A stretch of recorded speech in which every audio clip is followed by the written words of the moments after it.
Welcome to Mr. Moros, your go-to channel for spine-chilling tales, mysterious legends, and true crime stories that will leave you questioning reality. If you love exploring the dark, the unexplained, and the terrifying, you're in the right place. Don't forget to hit that subscribe button and click the bell icon so you never miss an update. If you enjoy this video, give it a thumbs up and share it with your friends who love a good scare. Now, let's dive into today's story. 5 dead, 3 survivors, 10 weeks of terror. 1 killer never caught. The Texarkana Moonlight Murders remain unsolved to this day. But the fear, that's alive and well. Let's step back in time to 1946 and relive the nightmare that still haunts this Texas town. Texarkana, 1946. A quiet town straddling the Texas-Arkansas border. Main Street bustled with post-war optimism. Families strolled under the warm glow of streetlights, and young couples sought privacy in the shadows beyond city limits. Peace reigned until that fateful night. February 22nd. The air was crisp, the moon full. Jimmy Hollis and Mary Jean Larry parked on a lonely lover's lane. Suddenly, a figure emerged from the darkness, a hooded man with a gun. In an instant, laughter turned to screams. Blood stained the upholstery. 2 lives forever changed. The town woke to whispers of a phantom killer. Fear crept into every home, every heart. Even now, decades later, the memory lingers. Old-timers still speak of it in hushed tones. But this was just the beginning. The terror was about to escalate, and Texarkana would never be the same. The calendar turned to March 24, 1946. Richard Griffin and Polly Ann Moore were found dead in Griffin's car, shot execution style. The community's unease turned to panic. This wasn't just a random attack. It was the work of a cold-blooded killer. As news spread, Texarkana transformed. Streets emptied after dark. Neighbors eyed each other with suspicion. Gun salas skyrocketed as citizens armed themselves, determined not to be the next victims. Sarah Thompson, granddaughter of a survivor, recalls her grandmother's words. "We lived in constant fear. Every shadow, every noise. It could have been him." But the phantom wasn't finished.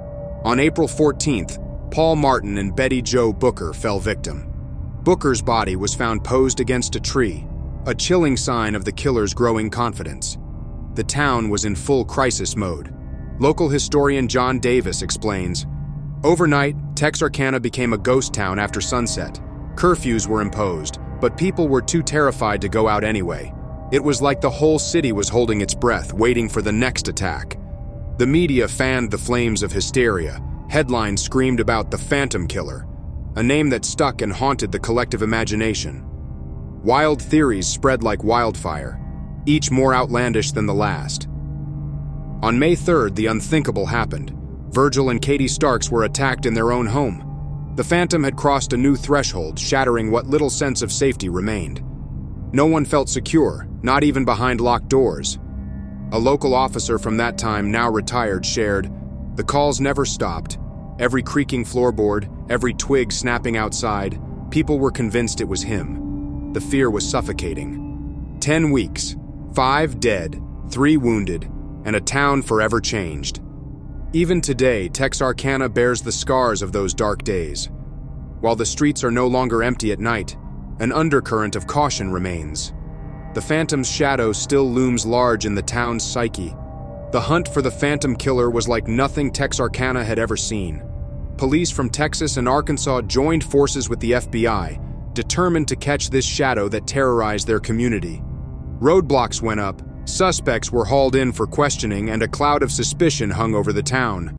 But every lead seemed to evaporate into thin air. The killer left no fingerprints, no traceable evidence. It was as if he truly was a phantom, slipping through the cracks of reality itself. The desperation for answers led to devastating consequences. Mary Jean Larray, one of the survivors, found herself under intense scrutiny. Police, frustrated by dead ends, began to doubt her story. They accused her of covering for the attacker, twisting her trauma into something sinister. The community, once united in fear, now turned on itself. A retired Texarkana detective speaking on condition of anonymity shared, "Those false accusations tore us apart. We were so fixated on finding someone, anyone to blame, that we lost sight of the real monster.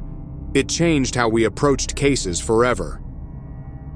As the investigation dragged on, a name emerged: Ewell Swinney. A small-time criminal with a violent streak, Swinney seemed to fit the profile. His wife, Peggy, even confessed that he was the phantom killer, but then, as quickly as hope had risen, it crumbled. Peggy recanted her statement, leaving prosecutors with nothing but circumstantial evidence. Sheriff Presley, frustrated beyond words, was quoted saying, "This killer is the luckiest person I've ever known. No one sees him, hears him in time, or can identify him in any way." The case went cold, but the fear? That burned on. The unsolved murders became the stuff of legend, seeping into the very fabric of Texarkana's identity. In 1976, the movie The Town That Dreaded Sundown hit theaters, immortalizing the phantom killer in pop culture. Suddenly, Texarkana wasn't just a town. It was the home of an unsolved mystery that captivated the nation. Today, the Phantom's legacy lives on. Ghost tours wind through the streets where he once stalked. True crime enthusiasts pore over old case files, hoping to crack the code that's eluded generations. The murders have become a twisted source of tourism, drawing thrill seekers from across the country. But for those who lived through it and for their descendants, the wounds never truly healed. Sarah Thompson, whose grandmother survived an attack, said, "It's not just a story for us. It's a shadow that never goes away, a reminder that sometimes the monsters win." The Texarkana Moonlight Murders left a scar on this small town that time hasn't healed. 5 dead, 3 survivors, and a killer who vanished like smoke. The case remains unsolved, a festering wound in the community's psyche. Years have passed, but the fear lingers. It's in the way people lock their doors at night, in the nervous glances over shoulders on dark streets. The phantom killer became more than just a murderer. He became a legend, a boogeyman that parents still warn their children about. Unsolved crimes like these tap into our deepest fears. They remind us that sometimes the monsters win, that justice isn't guaranteed. And for Texarkana, it's a constant reminder that evil once walked among them, and might still be out there waiting. The Phantom's legacy is a shadow that never fades, forever part of Texarkana's identity. Thank you for watching today's episode on Mr. Moros. If you enjoyed the story, please give the video a thumbs up and share it with someone who loves the thrill of a good mystery. Don't forget to subscribe and turn on notifications so you never miss a spine-tingling tale. If you have any suggestions or stories you'd like to hear, leave a comment below. Until next time, stay curious, stay safe, and keep exploring the unknown. See you in the next video.